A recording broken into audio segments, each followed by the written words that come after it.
ಎಲ್ಲರಿಗೂ ನಮಸ್ಕಾರ.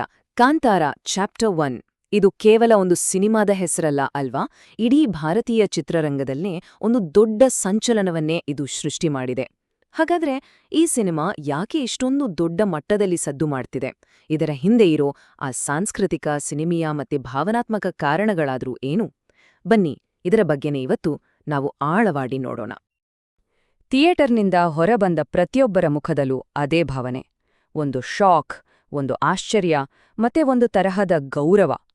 ಕ್ರಿಟಿಕ್ಸ್ ಕೂಡ ಇದಕ್ಕೆ ಹೊರತಾಗಿಲ್ಲ, ಅವರೂ ಸಹ ಇದೇ ಮಾತನ್ನ ಹೇಳ್ತಿದ್ದಾರೆ. ಇದು ಸುಮ್ನೆ ಒಂದು ಸಿನಿಮಾ ಅಲ್ಲ, ಅದ್ರಲ್ಲೂ ಆ ಕ್ಲೈಮ್ಯಾಕ್ಸ್ ಇದೆಯಲ್ಲ, ಅದು ಜನರ ಮನಸ್ಸಿಂದ ಅಷ್ಟು ಸುಲಭವಾಗಿ ಮಾಸೋದೇ ಇಲ್ಲ. ನೋಡಿ, ಈ ಥರ ಮೈ ನಡುಗಿಸೋ ರಿಯಾಕ್ಷನ್ಸ್ ಬರ್ತಿದೆ ಅಂದ್ರೆ ಒಂದು ವಿಷಯ ಅಂತೂ ಸ್ಪಷ್ಟ.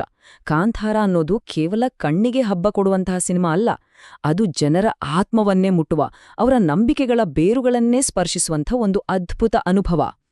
ಮೊದಲನೇ ಪಾರ್ಟ್ಗಿಂತ 100 ಪಟ್ಟು ದೊಡ್ಡದು ಅಂತ ಯೋಚನೆ ಮಾಡಿ.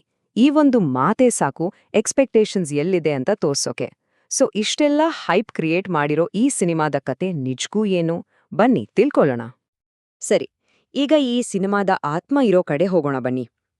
ಕಾಂತಾರದ ಮೊದಲ ಭಾಗದಲ್ಲಿ ನಾವು ನೋಡಿದ್ವಲ್ಲ, ಆ ದೈವಿಕ ಆಚರಣೆ, ಅದರ ಬೇರ್ಗಳು ಎಲ್ಲಿವೆ? ಈ ಪ್ರೀಕ್ವೆಲ್ ನಮ್ಮನ್ನ ಆ ಸಂಪ್ರದಾಯ ಹುಟ್ಟಿದ ಕಥೆಯ ಕಡೆಗೆ ಕರ್ಕೊಂಡು ಹೋಗುತ್ತೆ. ಮೊದಲು ಭೂತಕೋಲ ಅಂದ್ರೆ ಏನು ಅಂತ ಅರ್ಥ ಮಾಡ್ಕೊಳ್ಳೋಣ.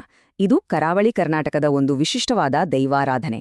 ಇಲ್ಲಿ ಕಲಾವಿದರು ಕೇವಲ ಆಕ್ಟರ್ಸ್ ಅಲ್ಲ, ಅವರು ದೈವವನ್ನೇ ತಮ್ಮ ಮೈಮೇಲೆ ಆವಾಹಿಸಿಕೊಂಡು ಜನರ ಕಷ್ಟಗಳಿಗೆ ಧನಿಯಾಗಿ ನ್ಯಾಯ ಕೊಡುವ ಒಂದು ಮಾಧ್ಯಮ ಆಗ್ತಾರೆ. ಇದು ಕೇವಲ ಡ್ಯಾನ್ಸ್ ಅಲ್ಲ, ಇದೊಂದು ಜೀವಂತ ನ್ಯಾಯಾಲಯ ಇದ್ದ ಹಾಗೆ. ಈ ಜಾನಪದ ನಂಬಿಕೆಯ ಬೇರುಗಳು ಇದೆಯಲ್ಲ, ಅದು ನಮ್ಮ ಪುರಾಣಗಳವರೆಗೂ ಹೋಗುತ್ತೆ.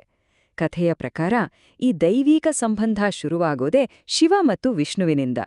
ಇದು ಈ ಆಚರಣೆಗೆ ಒಂದು ರೀತಿಯ ಕಾಸ್ಮಿಕ್ ಕನೆಕ್ಷನ್ ಕೊಡುತ್ತೆ ಅಲ್ವಾ? ಸರಿ, ಕಥೆ ಏನು ಅಂತ ಗೊತ್ತಾಯ್ತು. ಆದ್ರೆ ಅದನ್ನ ಸ್ಕ್ರೀನ್ ಮೇಲೆ ಹೇಗ್ ತಂದಿದ್ದಾರೆ? ಈ ಸಿನಿಮಾಗಿಷ್ಟೊಂದು ಪ್ರಶಂಸೆ ಯಾಕೆ ಬರ್ತಿದೆ?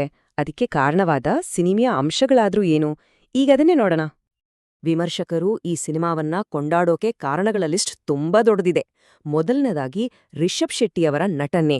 ಅಬ್ಬಬ್ಬಾ, ಅದಕ್ಕೆ ನ್ಯಾಷನಲ್ ಅವಾರ್ಡ್ ಬರ್ಲೇಬೇಕು ಅಂತಿದ್ದಾರೆ. ಆಮೇಲೆ ಯಾರು ಊಹಿಸೋಕೆ ಆಗದಂಥ ಕಥೆ, ಹಾಲಿವುಡ್ ಮಟ್ಟದ ವಿಎಫ್ಎಕ್ಸ್ ಇವೆಲ್ಲ ಸೇರಿ ಒಂದು ಸಿನಿಮೆಯ ಅದ್ಭುತವನ್ನೇ ಸೃಷ್ಟಿ ಮಾಡಿವೆ. ಈ ಬಜೆಟ್ ವ್ಯತ್ಯಾಸ ನೋಡಿಯೊಮ್ಮೆ, ಜಸ್ಟ್ 16 ಕೋಟಿಯಿಂದ ನೇರವಾಗಿ 125 ಕೋಟಿಗೆ.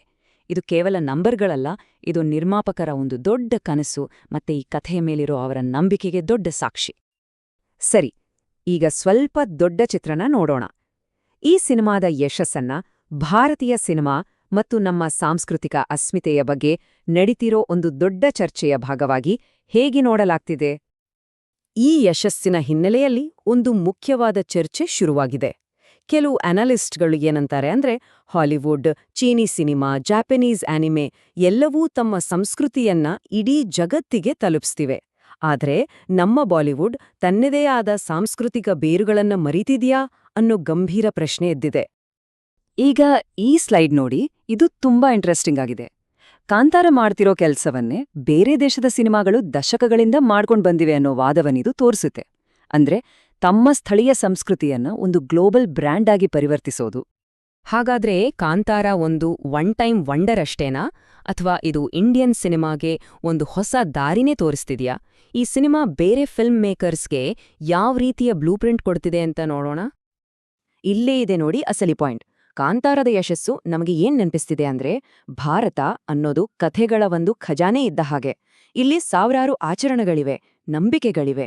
ಇದರಲ್ಲಿ ಹೆಚ್ಚಿನವು ಇನ್ನೂ ಬೆಳ್ಳಿತೆರೆಗೆ ಬಂದೇ ಇಲ್ಲ.